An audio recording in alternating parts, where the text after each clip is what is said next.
masakit.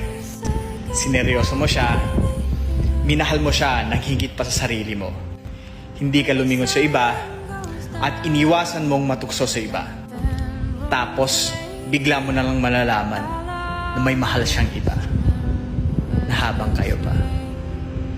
Sa bawat pagsubok na dumaan, huwag kalimutan ngumiti. Ang mga problema ay bahagi ng buhay, pero ang iyong lakas at tibay ang magdadala sa iyo sa tagumpay. Kahit sa pinakamadilim na oras, ang isang simpleng ngiti ay makakapagbigay liwanag. Magtiwala sa iyong sarili at sa proseso. Kaya mong malampasan ang lahat.